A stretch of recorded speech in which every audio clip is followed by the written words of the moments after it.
The first guest of the evening is truly a poet. He's an artist. He is a friend and an inspiration to anyone who has ever played the guitar or tried to write poetry. Would you please welcome Gordon Lightfoot?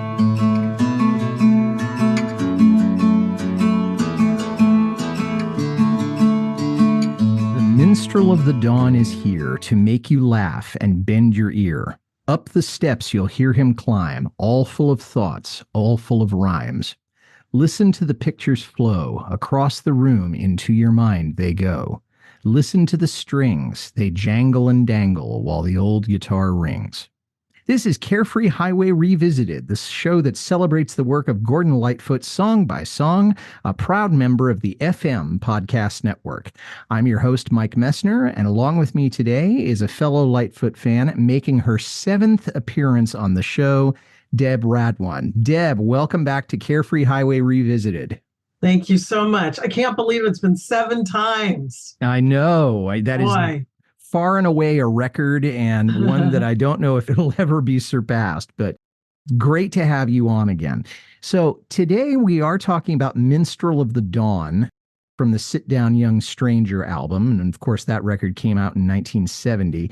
And I have to tell you, you picked one of my very favorite Lightfoot songs, although it's one that is a little mysterious and not a whole lot has been written about it in terms of criticism, either positive or negative. It has had very little literary analysis. So I guess I'm wondering, why did you want to talk about it today? Well, truthfully, this song was on my radar. I liked it. But then I saw him perform it in concert, and it was magical. And ever since then, I've had a little bit more interest, and it just moved up on the charts. There was something about him performing it that was just like, oh my gosh, this is magnificent. You know, I was going to be asking you that a little later on. Had you ever seen him perform it in concert? And it would have been interesting for me because clearly he wouldn't have had the strings, which is an integral part of the song. The reason that I love it so much is it is a cinematic song like many of his good ones are, but it's also one of the songs where I know he's speaking autobiographically. Some of it. I found out some stuff. Okay, well, we will get into that. Yeah. It's just that my own impression is that he's referring to himself in the third person. Yeah. There's very few references to I in the song, but it has always seemed like he was in some way portraying himself. And there's different levels on which that happens. And we will get into those as we sort of delve into the origins of the song. One of the things that I really love about this song, too, is it's one, along with just a handful of others, where there seems to be a connection between the protagonist in the song and the audience. So you kind of get that with the Traveling Minstrel Show, If It Should Please You, maybe a little bit of Susan's Floor. There just seems to be some connection where he's talking to the audience. Go fetch some wine and set it here, you know.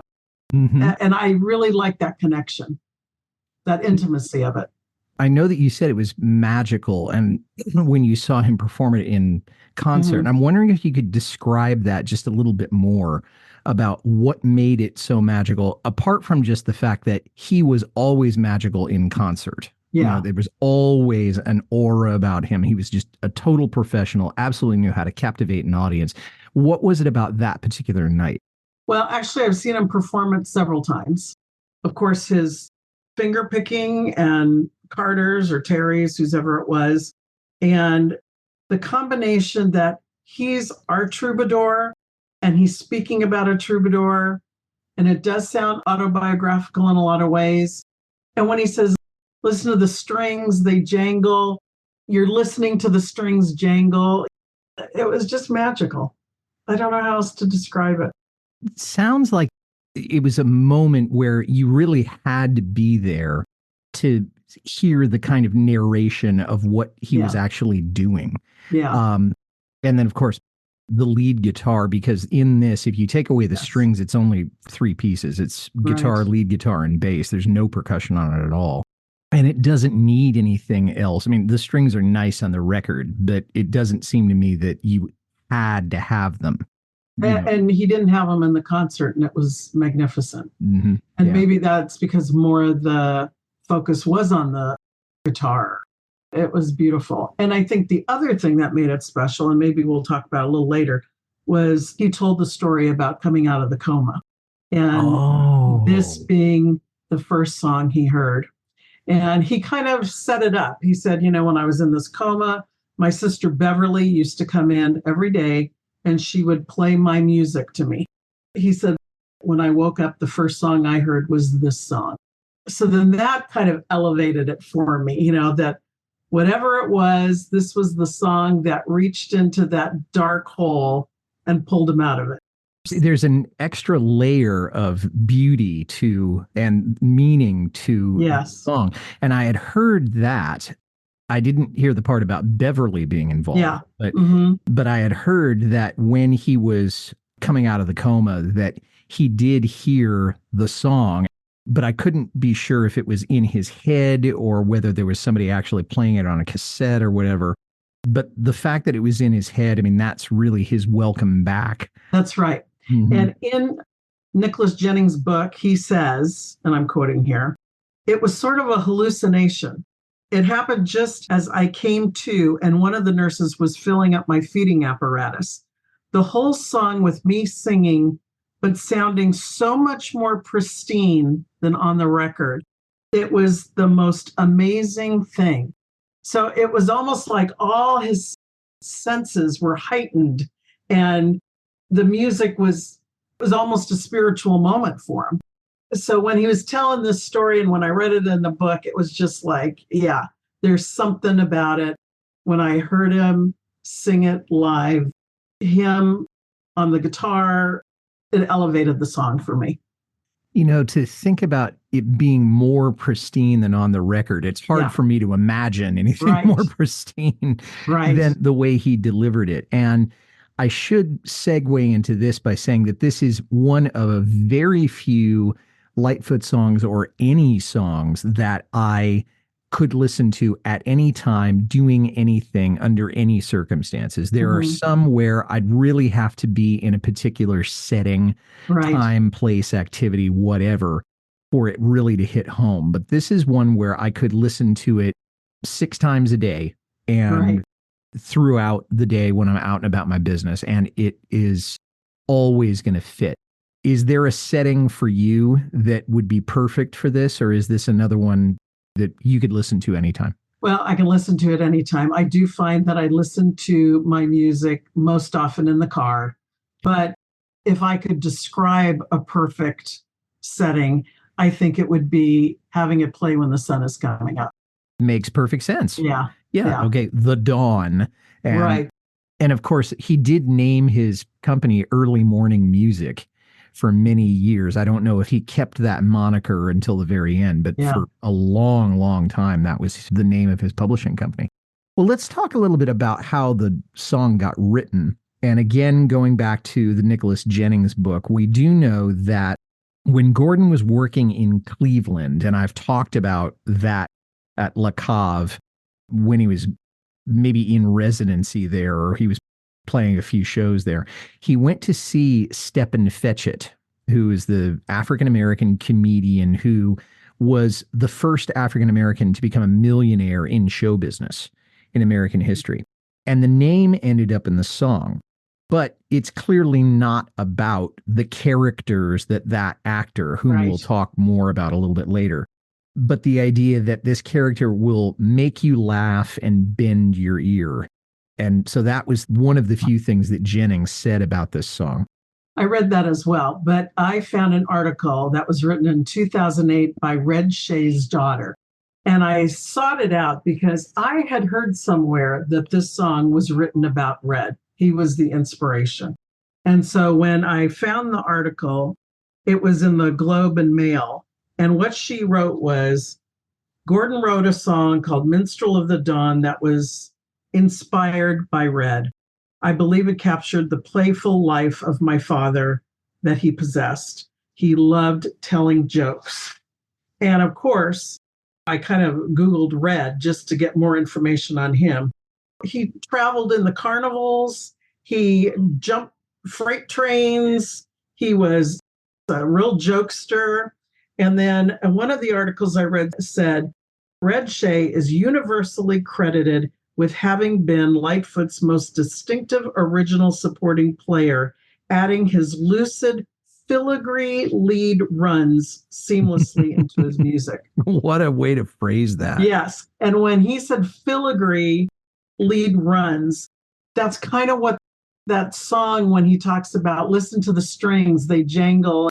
That's kind of what I imagine is this filigreed music.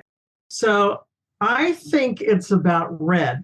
I'm sure there are some autobiographical aspects. I don't think you can keep that out of it. But I think Red was maybe the inspiration, his guitar playing, his joking around, kind of the checkered past of traveling with carnivals. And as a troubadour, they just travel all over. They really just go from place to place to place to perform. So I think it might be about Red.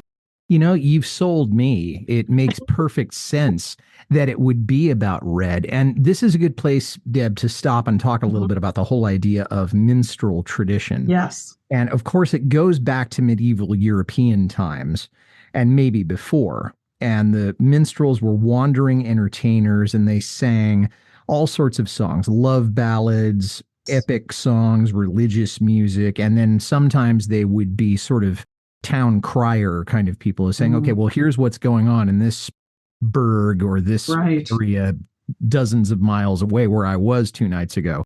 So kind of the news source, if you want to put it another way. It was very popular in the 1840s. And then a guy named Edwin Christie and the New Christie Minstrels, going to get that name, who wrote Goodnight Ladies, among other things, and formed the Christie Minstrels. And then it became part of the music scene in the United States until about the 1950s. But of course, it took the form of shows that were very race-based and were not intended to be nourishing or edifying at all. I mean, they were really mocking African Americans. That being said, the tradition of the wandering troubadour really goes back hundreds of years. And it would not surprise me if we could have gotten inside Gordon's head, although I don't think he ever came out and said this. I think there's a very good chance that it was about Red. And, you know, that troubadour, traveling minstrel, that goes back to the Renaissance. I mean, Henry VIII had troubadours in his court, and they would come out and do love songs. And I think of songs like Your Love's Return, the Minor Ballad. Those all have a flavor of that minstrel sound where they're telling a tale, or it's a love song, or even songs like Mr. Tambourine Man has a little bit of that quality. So I think there was a lot of inspiration there from the traveling troubadours and the minstrels from 1500s forward, and throwing a little inspiration there. And you've got a quintessential Gordon song. You know, that's just perfection. And he did it so well. And we're going to start talking about why it was such a beautiful song right now. We'll be right back to our conversation with Deb Radwan about Minstrel of the Dawn. But first, a word from a podcast partner.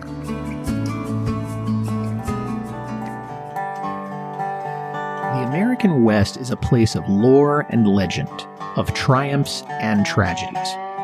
No one can tell the true stories of the West better than author Rick Steber, and now there's a podcast showcasing his work. It's called Writing the West, and every episode will feature his short stories and his poetry. If you want to know the true stories of cowboys, pioneers, miners, and Native Americans, this 15-minute podcast is for you. Writing the West is available on Spotify, Audible, Podbean, or wherever you get your listening matter. That's Writing the West, the work of Rick Steber.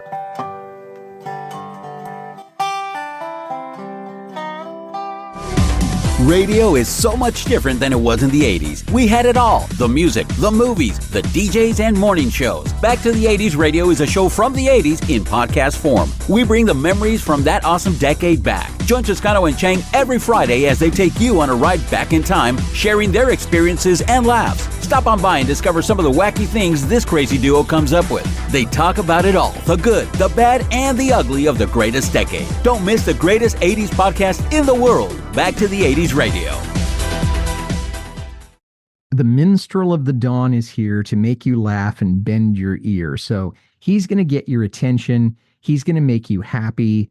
And it could be with a joke or some kind of gag, or he may just make you laugh in just the joy of being in his presence. Storytelling. And I haven't done a whole lot of digging into what Red was like, but I know enough to get an idea that the guy had a real playful spirit, and he was also amazingly talented, and he did do those filigreed runs on this song. It was he who was doing, I guess this is either before Terry came on the scene or maybe just wasn't playing on that song. Up the steps you'll hear him climb, all full of thoughts, all full of rhymes. And I have to be honest with you, until I read the lyrics, I thought the lyric was a roll of thunks all full of rhymes. You know, just you hear these footsteps, kind of boom, boom, boom, because that makes sense that he's coming up the steps. So you can hear him coming. But the images that I get from this is that he's coming to see you. You don't have to go find him. He's going to come to you. And that is kind of what minstrels did. I mean, they weren't going door to door necessarily, but they were moving. It wasn't like, hey, I'm going to be in this place. You come to me. No, he's going to come to you and entertain, uplift, inform, all of those kinds of things. Listen to the pictures flow across the room. Into your mind they go. And this minstrel is being so vivid with the music and the words. You can't help but conjure up images. Right. And the implication is that they are the exact ones that he wants you to see. Yeah. Now, it never works that way. If you have 100 people listening to the same song or the same radio show, everyone is going to have their own version of what those mountains looked like, what that sunset looked like, what that monster looked like, what the narrator looks like. But in this scenario, exactly what the minstrel wants you to see in your mind, you're seeing it. Yeah. And even that description of how it's getting to you, the words are flowing from him across the room and into your head. Even that line is just so beautiful and so clear and vivid. And I think you're right. It's almost like it's going from my brain into your brain. And that does bring up another observation that I've made. And I'm making a slight side trip here. That's the beauty of listening to music or listening to something that you can't see. You know, that pictures have to come to your head. Whereas if you're watching a movie and TV, there's no imagination. You've already seen everything. Right. They've done the work for you. They've done the work for you. So you kind of have to just put your mind in neutral, which I know sounds a little harsh, but you don't have to do as much processing of it. It's why a lot of people, especially my mother, God rest her soul, really did not like TV. She much preferred radio and records, although toward the end of her life, she really enjoyed going to the movies. Listen to the strings, they jangle and dangle while the old guitar rings. So this is somebody who lived in a time when there was a guitar to be had, a lute in the Renaissance, and then a guitar a little later on. I forget the history of guitars at this point. Mandolins. Could have been a mandolin, yeah. He'll talk of life out on the street. He'll play it sad and say it sweet. Now, that suggests that this guy has been a street busker, that he's played with his guitar case open and people throw money in or whatever when they go by. You see these folks all the time in big cities, and maybe in carnivals too, but certainly in big cities. And in my particular experience, in the London Underground, almost every tube stop I went to, there was somebody who was playing guitar on the platform. And so you'd throw a few pence in there. But he knows about what life is like on the street. not necessarily because he's homeless, but because he knows what the word on the street is. Those are quotation marks. Well, and the old minstrels, they traveled. They would go from court to court. They talked to people along the ways and their journeys and picked up stories and wisdom. And they had it rough, and they probably were busking for money when they didn't have a gig at the local castle. There weren't streets in the way you and I think of them. Right. There were public byways and roads and things like that. Look into his shining face. Of loneliness, you'll always find a trace. Now, being a musician is always a lonely existence. And if you're going back to the Renaissance or before, about a wandering minstrel who's living basically by their wits, you have literally no home to call your own. I mean, you're just always on the road. It's going to be the next county, the next castle, the next dukedom, the next palace, the next place that you're going to be, but you don't ever go home from that. It's just an endless tour of different places. And that plays into what Red's life was like as well. Yeah. When they talk about a shining face, I think of shining eyes, which usually means there's a little tear. If your eyes are shiny, maybe there's a little tear there. When he says of loneliness, you'll always find a trace, I'm thinking of a tear in his eye. We're going to talk about shining eyes a little later on, because he's going to use that phrase again. But yeah, so there may be a tear in your eye because loneliness can be painful. That's right. And if you are not only lonely, but on the road all the time, you're going to get tired and lonely. When you're tired and lonely, you tend to make just the best decisions, don't you? So there it is. Then the song goes into more of a straight 4/4, because up to now it's gone into 1, 2, 3, 4, 5, 6, 1, 2, 3, 4. So now it's going into a minstrel of the changing tide. He'll ask for nothing but his pride. So he's talking about the changing of society. That's another thing that minstrels do, is that they were supposed to bring the news, such as it was, of what was going on in the world. He's not asking for wealth. He's not going after fame necessarily. He doesn't want to be rich. What he does want is his dignity. And in this context, it means he wants to be listened to. He wants to be given a fair hearing. He doesn't want you to just walk by or walk out of the room. Right. Just sit him down upon that chair, go fetch some wine and set it there.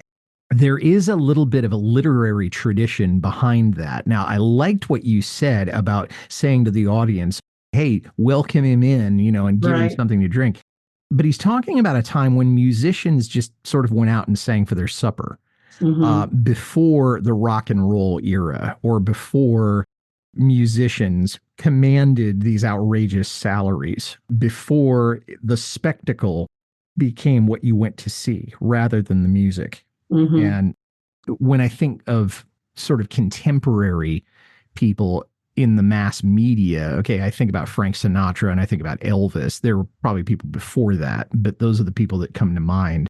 But the historical aspect of it is that there was a Spanish author named Gonzalo de Berceo, and he wrote a book about the miracles of the Virgin Mary, which was probably recited or adapted by minstrels. And it wrote about being happy to narrate the stories for a minstrel, and then you were supposed to give him un vaso de bon vino, which in Old Spanish means a glass of good wine. So in other words, he's happy to tell his stories and to have his recompense be minimal, just something to make him feel welcome and appreciated, because the message is more important than, anything else, not about his image or how he looks or how many fans he has, so to speak. So there's a deep literary, in addition to a deep cultural tradition that's being reflected here as well. Right. It's like someone wanting you to read their book. They have a story to tell and they want someone to listen to it. I think that's something that is part of the human experience. As we get older, we realize that we have more yesterdays than tomorrows. And my grandparents, especially my grandfather, just had all sorts of stories about his childhood and coming from South Georgia out to LA and raising a family. And of course, I could have listened to him for days on end because that's the kind of thing, that's the magic of stories. And it still goes on today, doesn't it? A minstrel of the dawn is near, just like a step and fetch it here. Now, there's that reference again to the comedian. And I wonder how many people would actually get the overtones to step and fetch it. Now, minstrel shows, I think there are a few people who get the idea, okay, yes, it's blackface, it's racist, it's terrible. It wouldn't go over these days and probably wouldn't have gone over 20, 30 years ago either. But I don't know how many people would recognize the term step and fetch it outside maybe of the African-American community. So I'm wondering if you have any comments on that. No, I can only think it goes back to that comedian that he saw in Cleveland and was referencing some of his comedy. Let me digress again here, this time about the character Step and Fetch It. It was the stage name of a black actor named Lincoln Perry. And he parlayed this characterization of a lazy, not very bright, quote unquote, jive talking guy. And it was a send up. And of course, it was offending African Americans because they're thinking, oh my God, look at what you're making us look like. And even after he had gotten out of the public spotlight and after he died, the impression was still there. And people thought of Step and Fetch It as being, I don't want to say Uncle Tom, but kind of the stereotype that they desperately wanted to break away from.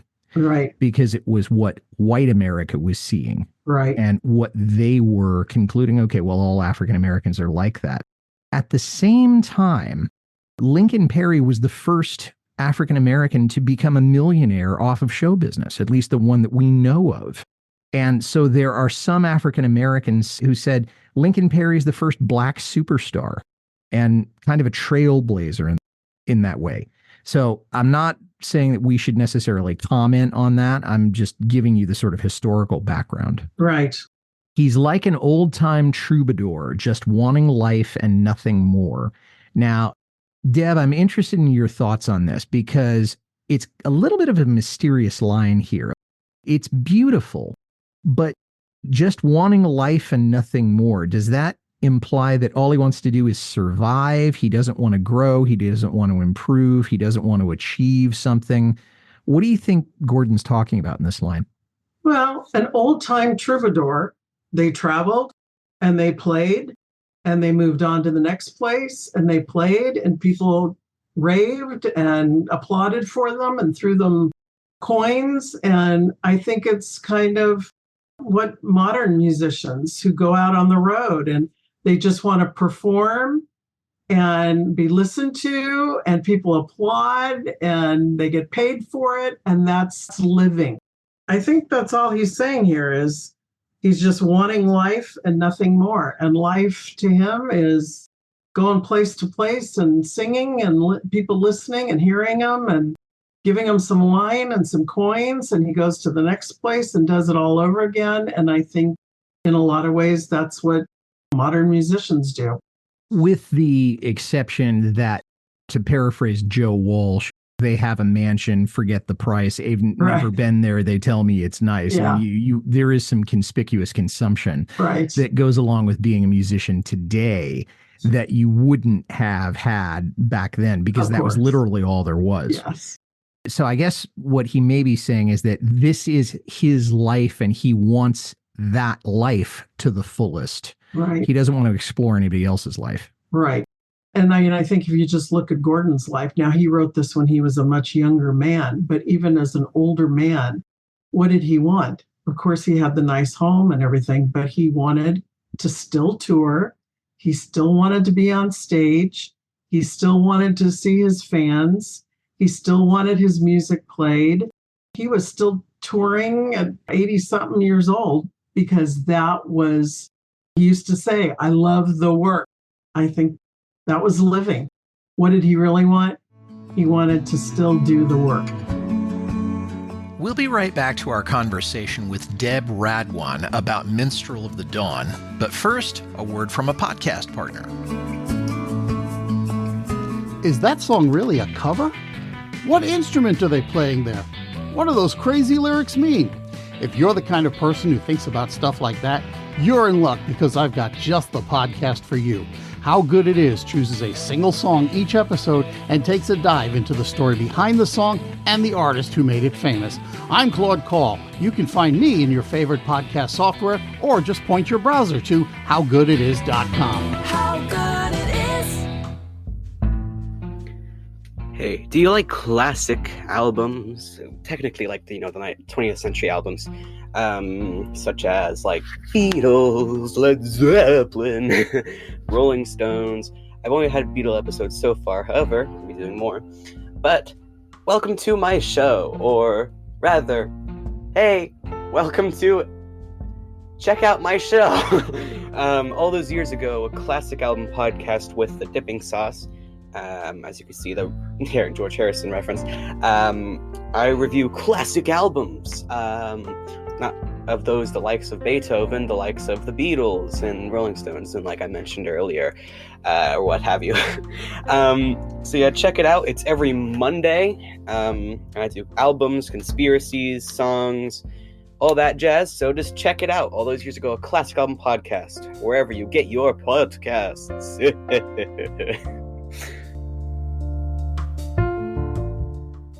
It's interesting. You mentioned that, he had the nice house. His worth when he died, I think, was something, he was worth $20 million, or he had, Right. That amount of wealth. He could have lived very nicely, but he really just loved being out on the road. And I think there are some musicians who continue to tour into their old age, if you want to call it that, either because they have to financially, or they realize there is nothing else for them. And so they're doing it more or less out of compulsion. I think with Lightfoot, he did it because he truly wanted to. Yeah, I agree.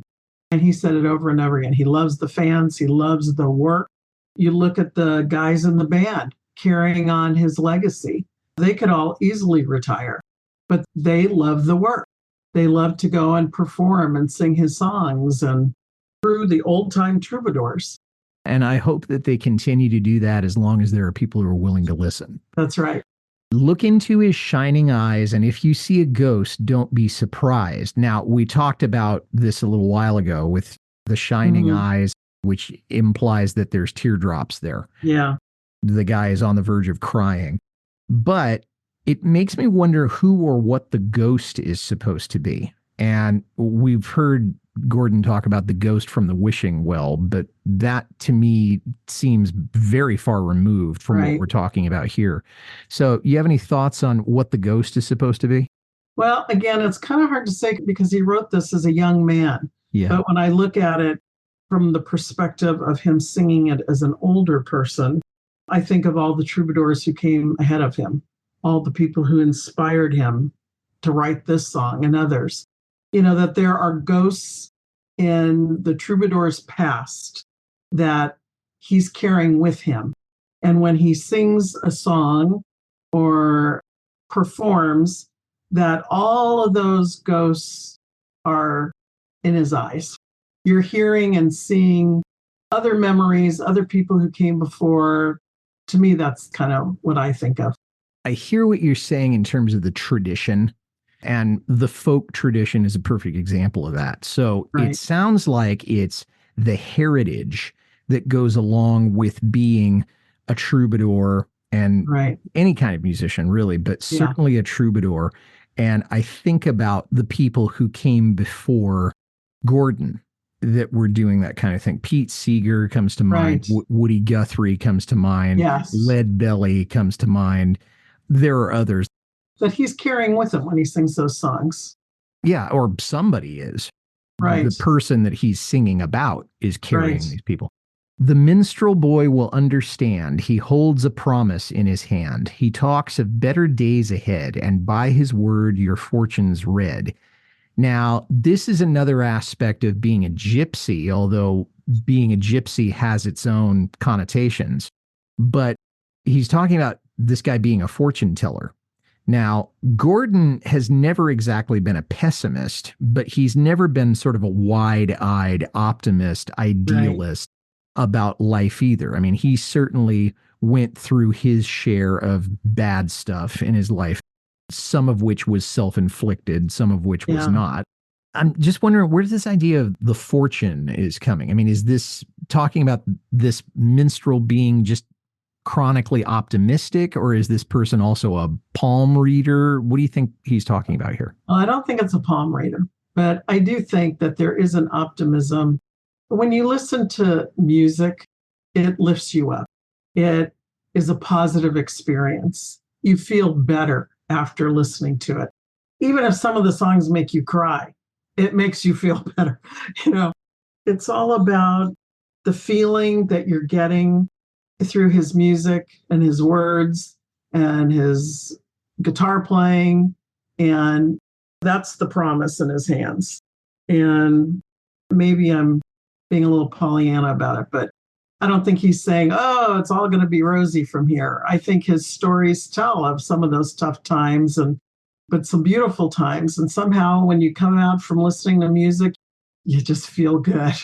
Yeah, if you're choosing to listen to that, it means that you like it. Because if you don't like it, you either choose not to listen to it or you change the station. Right. So that's probably, you're listening to this with the expectation that you're going to have some sort of positive feeling about it. A very deft turn of phrase there. Yes. The minstrel of the dawn is gone. I hope he'll call before too long. What I'm thinking is that this guy has come at sunup and now it's full on day. Let's say that this guy showed up at 6 o'clock in the morning. It's now 9:30. It's not dawn anymore. So this guy's minstrelsy, which we'll talk about in a second or two, is over, at least for this day. Mm-hmm. He's moving on, and we'll see, tomorrow, same time, same station.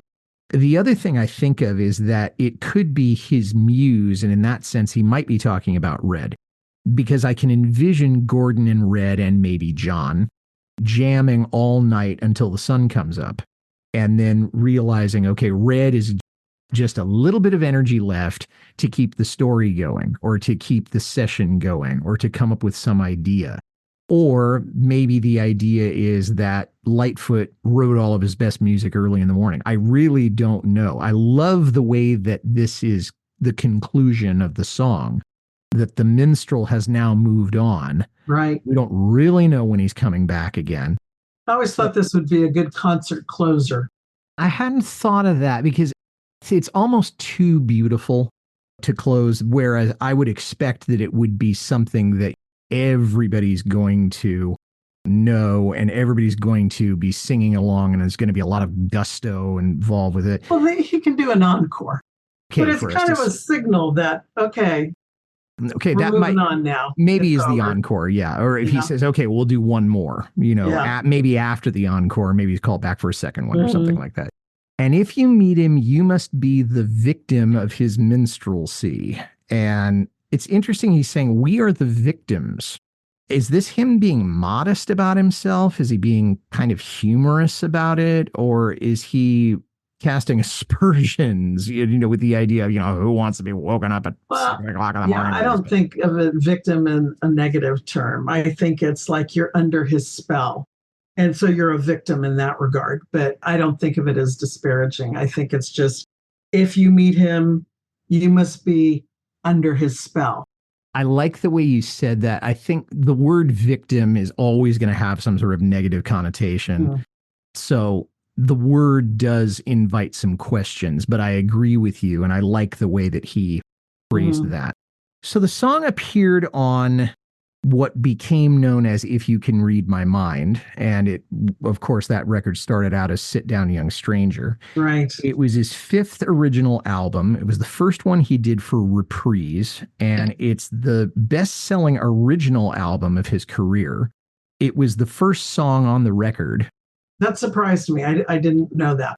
I first heard it as the first song on one of the sides of Gord's Gold. That's when I heard it. So I can understand why he put it there and why he put it in the collection, when he was doing the collection, why it was there. But yeah, it was the very first one.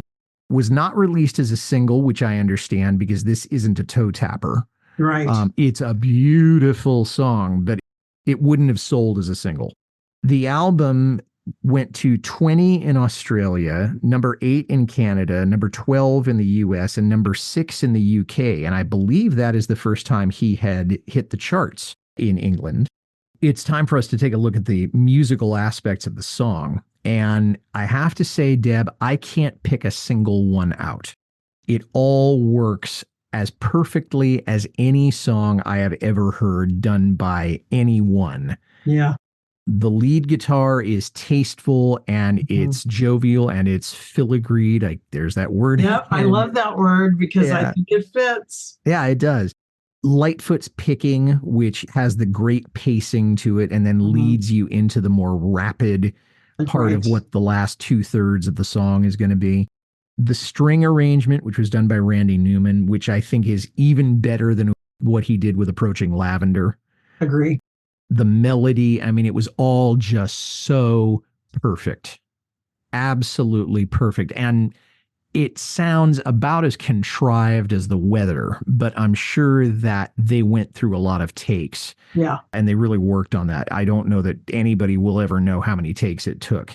And I'm sure Randy Newman, who is certainly not somebody who slaps things together, right, probably was there saying, no, we've really got to tighten this up, or however he talks. What's your favorite musical aspect of the song? Or are you kind of with me saying it's just all flawless? Yeah, you pretty much summed it up. The finger picking, the guitar work, the change of tempo is perfect. That transition is perfect. Of course, I'm a lyrics person, so the lyrics always get to me. It's just a beautiful, beautiful song. Now, for me, it carries all these other things of being the first song he woke up to and seeing it in concert, and that makes everything special. I would like to have seen him play it in concert with the stripped down version and see if it still managed to send me the way that the one with the strings did. I think it would send you more. It might very well. Yeah. Because again, it's only the three. It was Gordon and Red, and it was Rick Haynes. I guess John had left the band by that time. And then Randy Newman. And that was it. There was nobody else that played anything else on that particular song. But you talked about seeing it in concert. He played it 307 times in concert, and clearly he didn't have an orchestra with him. Right. The first time was in June of 1971, and he played it at the Royal Albert Hall in London. And then the last time was in Tarrytown, New York on April 8th of 2022. So about a year before he passed away. So this was obviously one that a lot of people had a lot of chances to see perform, and I wasn't one of them. And that disappoints me because I think it would have been, again, as you said, so magical to have seen that. I can't find anybody who covered this song, and I am okay with that. You know, I am too. You and I know, run hot and cold on cover versions of Gordon's songs, but this is one that I think I almost hope nobody ever tries to do it. It would be hard to come up to that standard, I think, because it is so perfectly constructed. It would be tough to come close. Yeah, and I think the only thing you could do with it was try to imitate what Gordon did and what the producers did, and what I have to give props to Randy Newman. Right. I don't think anybody could do anything but repeat it, and I know they couldn't exceed it. So my thinking is, why even bother? Right. There's no point in doing that. Yeah.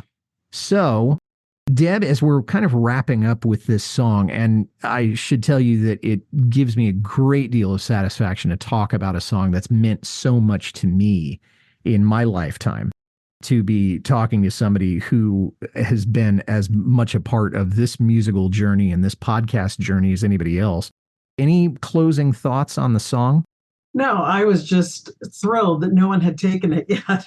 And that I was able to do it, because it is a special song. And there were some anecdotes that I wanted to share.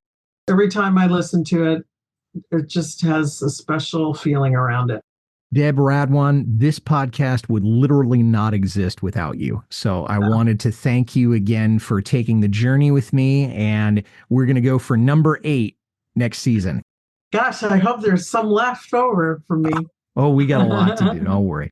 All right. Hey, thanks for having me again. I love it. I love this podcast, and you do such a great job. Thank you. And thanks for listening, everybody. If you like this well enough to listen to the whole thing, tell somebody about it. Carefree Highway Revisited is on Apple, Spotify, Acast, or wherever you get your listening matter. Our website is www.lightfootpodcast.com.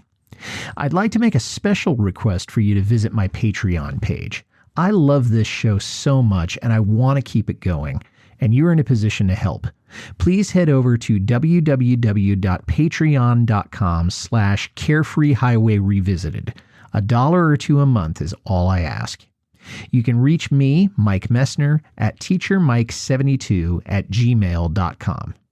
Well, the next episode of Carefree Highway Revisited will feature my guest Jeremiah Bronson, and he and I will be talking about Harmony from the 2004 album of the same name. That episode is slated to come out in June of 2024. Until then, for Deb Radwan, this is Mike Messner reminding you, run for the roses, but don't forget to stop and smell them. We'll see you next time.